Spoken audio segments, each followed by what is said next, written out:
بسم اللہ الرحمن الرحیم۔ آج یکم ذوالحجہ کا دن ہے۔ تمام مسلمانوں کو عقد جناب سیدہ اور علی علیہ السلام کے مبارک موقع پر جو ہے نا مبارک پیش کرتے ہیں۔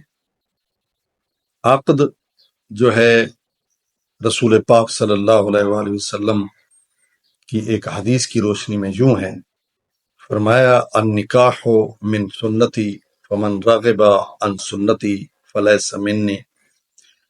فرمایا کہ نکاح میری سنت ہے، جس نے اس سے منہ موڑا تو وہ میری امت میں سے نہیں۔ دوسری حدیث میں فرمایا تناکحوا وتناسلوا وتکثروا انی اباحی بکم الامم یوم القیامہ ولو بالسقط۔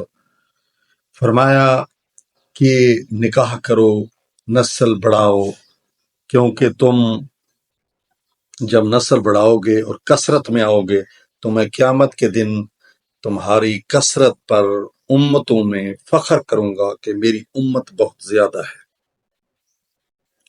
پھر فرمایا کہ بلکہ اللہ تعالیٰ نے قرآن مجید میں ارشاد فرمایا وَانكِحُوا الْأَيَّامَ مِنْكُمْ وَالصَّالِحِينَ مِنْ عِبَادِكُمْ وَإِمَائِكُمْ إِنْ يَكُونُوا فُقَرَاءَ يُغْنِهُمُ اللَّهُ مِنْ فَضْلِهِ۔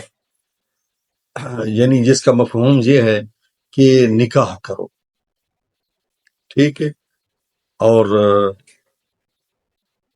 نیک بنو، صالح بنو، نکاح کرو۔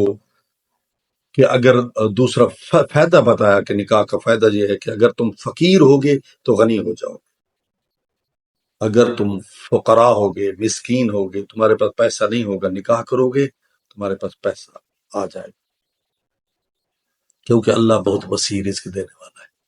تیسرا فائدہ نکاح کا یہ ہے کہ جو کنوارا ہے وہ ساری رات عبادت کرے، پیغمبر نے فرمایا، اور جو شادی شدہ ہے وہ 2 رکعت نماز پڑھے، تو شادی شدہ کی، نکاح والے کی 2 رکعت نماز اس کی ساری رات کی عبادت سے بہتر ہے، ٹھیک ہے۔ عورت انسان کی نصف ایمان ہے، یعنی انسان کا ایمان مکمل اس وقت ہوتا ہے جب انسان نکاح کر لیتا ہے۔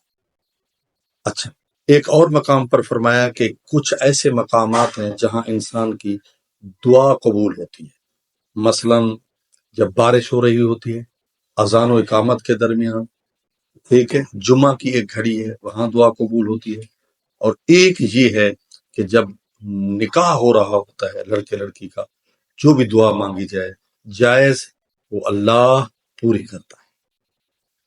ایک اور حدیث بھی ہے کہ جب نکاح ہوتا ہے تو شیطان چیخیں مارتا ہے، مومنین خوش ہوتے ہیں، شیطان چیخیں مارتا ہے، کیونکہ وہ کہتا ہے کہ یہ 2 جوڑے، یعنی ایک مرد اور ایک عورت میرے ہاتھ سے نکل گئے، ٹھیک ہے۔ تو اسی طرح نکاح جو ہے نا یہ بڑی بابرکت چیز ہے، بڑی عظیم چیز ہے۔ بعض لوگ وسائل کی تلاش میں رہتے ہیں کہ وسائل آئیں تو نکاح کریں گے، نہیں، نکاح کرو، وسائل آئیں گے، ٹھیک ہے۔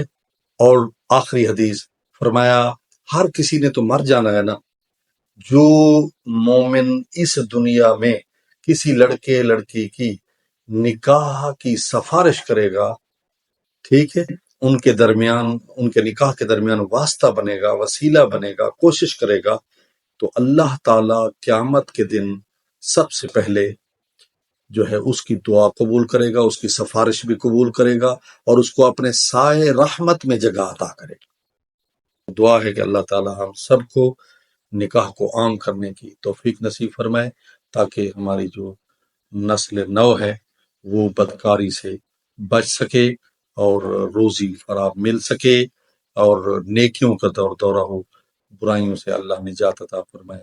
السلام علیکم۔